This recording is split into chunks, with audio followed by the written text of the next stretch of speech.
All right, so where a room is going to create a little bit of separation from clean and dry in your face, it's going to just kind of push it back a little bit and give us that distance. A plate or a chamber is going to create depth. It's going to be a little bit longer, can be short, but even in the shorter instance, I find that it creates a little bit more depth than a room.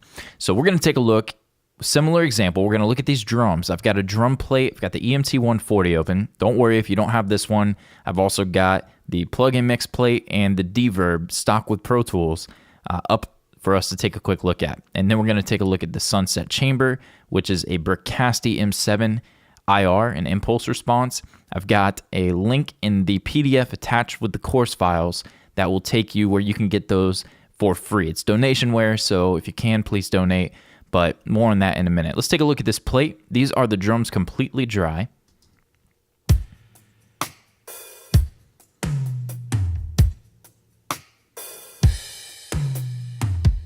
Here's that plate.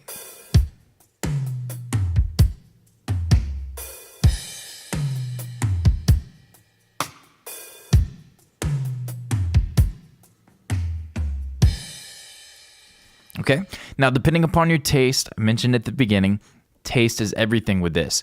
Depending upon what you want, what your client wants, what the mix is calling for, less is more or more is more. It depends on what you want.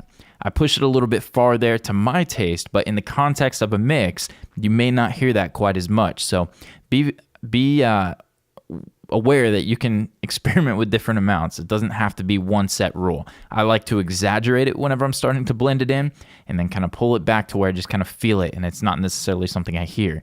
And then by all means, let's get this blended up and I'll show you how I would then mute it so you can really feel how things just kind of drop and feel empty.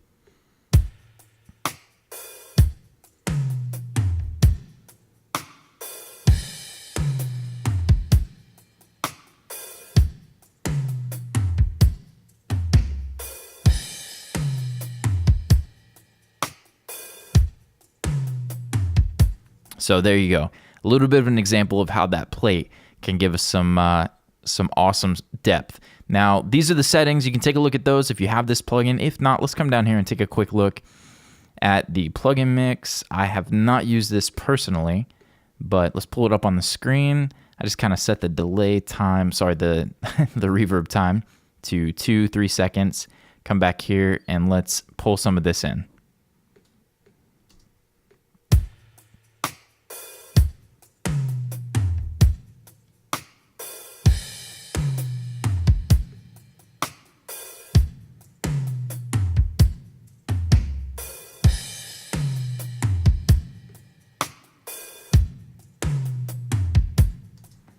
Okay, sounds kind of cool, but the low end for me, I would EQ that, and get it a little bit tighter, maybe boost a little mid-range, try to get a little bit more character out of it, but not a bad option at all, especially considering if you go to plugandmix.com, if you haven't already done this, you can like their Facebook page and you get a free plugin. Maybe if you're lacking a good reverb, this could be a good option for you. Tons of plugins from them, and I think if you buy the bundle, you get updates for life. So no matter what new plugins they come out with, you get those plugins for life from one price. Kind of beats the Waves update plan. But anyways, more on that later. But the Reverb is another solid option. I was actually quite impressed when I was doing a quick A/B before I hit record on the video. Let's check this one out.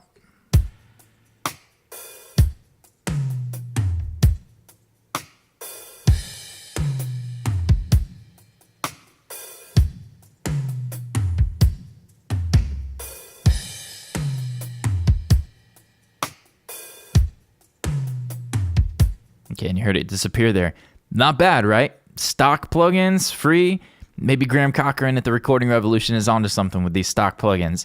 But that's actually an inside joke for some of my friends. But I love Graham and everything that he does.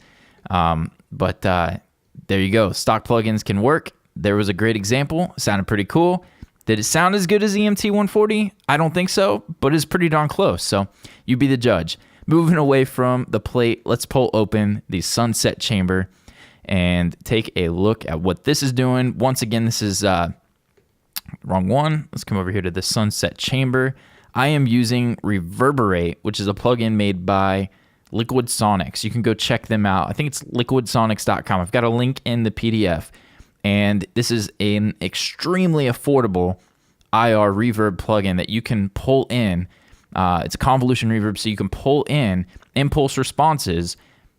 Kind of think of it as pictures of certain rooms. They've captured the sound of halls, chambers, all these different types of studios, and the stock the stock presets are incredible, but you can go to simplicity.com and download a whole slew of them. And then also, if you purchase this product, you're probably on my mailing list. And over at davidglumrecording.com, I have a free VIP bundle that includes a whole slew of IRs from some famous hardware that my buddy Joe Salyers recorded, and he did an incredible job. Those are great. You can pull all of those straight into here. So if you don't have a good one, I think Logic comes stock with a convolution reverb, so you can pull in impulse responses. But if you don't have a good one, go to liquidsonics.com and check that out. What we're using it for is we're pulling in that Bricasti M7 Sunset chamber. And let's take a look at what that one's doing. A little bit different character from the plate.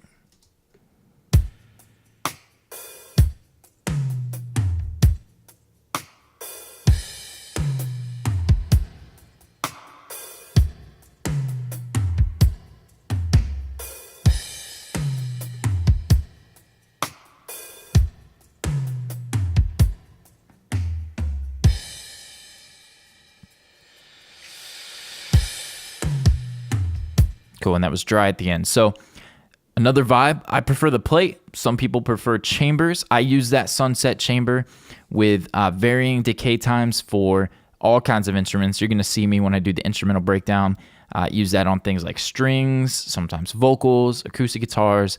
I love the vibe depending upon the song, especially ballads. I like to go to a sunset chamber, and you'll see more on that in a little bit. All right, a couple more things to touch on when it comes to plates or chambers. I find that the top end can get a little bit out of control, so I love to EQ. I'm going to cover EQ, compression, all kinds of stuff on the back ends of reverbs in a little bit, but I want to be specific to the plates because I find that it's even more important when I'm dealing with them. So let's take a look back at the EMT 140, and then I have this EQ here. This is a spaghetti mess because I was EQing specific to this song and to what I had going on contextually. So I've got the low end gone, I've got some of the 160 pulled out, the mid's gone for the toms. There's all kinds of reasons why I'm doing this, cutting a little bit where the vocal was so things don't dominate there, yada, yada, yada. But at the very basics of what I do to my plate reverbs is I cut the low end, and sometimes I ride this up as high as 600 hertz, and I cut some top end, sometimes all the way down to like 6,000K. 6,000K. I'm an idiot. 6K, 6,000 hertz. And so it's important. Let me bypass this EQ so you can kind of hear that. The other choices in between here are contextual against the mix. The high and low pass filters are for the initial tone of the reverb. So let's hear that before and after.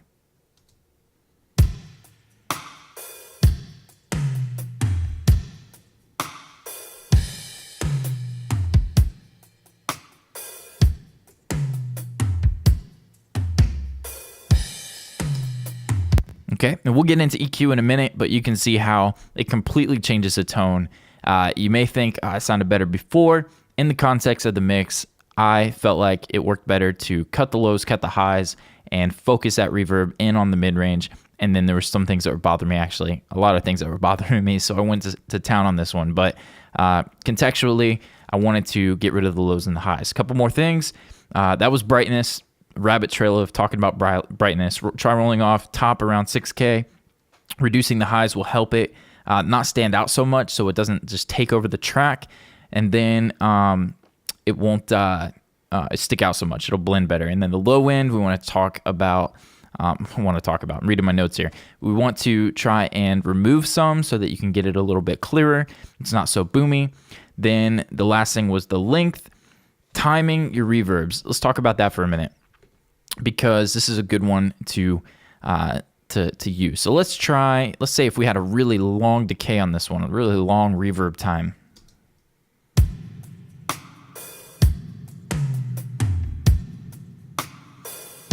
Okay, do you hear how it just kind of sustains? Maybe you want an effect. Maybe you're in post-production and you've got a movie and there's a drummer and you want it to sound like he was in this incredibly big room or something. you may do something like that. For me, at this tempo, that doesn't work at all.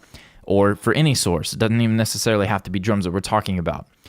I'm not one of those mixers who's going to pull out the calculator for reverbs and try to figure out what the tempo of the song is and what the reverb time should be. I don't think that's wrong. I just personally like to go off of feel, so I will kind of move the reverb time, back and forth, kind of get a vibe, feel where it's at, kind of in between hits, think of a snare hit, kind of hit it, let the reverb trail out to the next bar or so, but it's not a perfect science. I want this to be, as Fab talks about over at puremix.net, this is the sauce, however he says that. I don't have his accent, so I'm not as cool as him, but he does a great job explaining, man. Definitely check out some of his videos.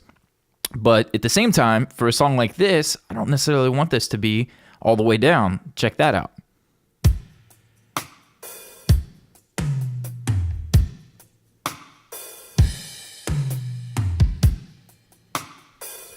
Okay, that may work for a faster song. It's not far off, but it's still not giving me that sauce. It's kind of a quick glitch and it's gone.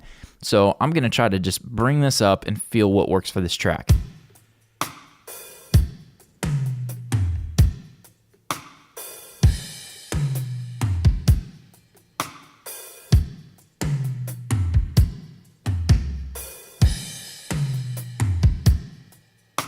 Okay, so right there, it feels like there's a little bit of bleed over to the next bar.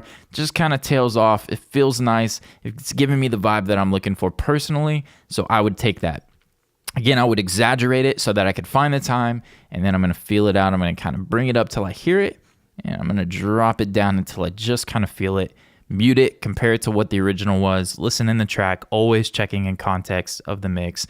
And there are my tips for dealing with reverb, with the plates, with the chambers, similar vibe, EQ, delay time, sustain, the reverb time, and we're going to move into working with halls. Go ahead and click over to that next video, guys.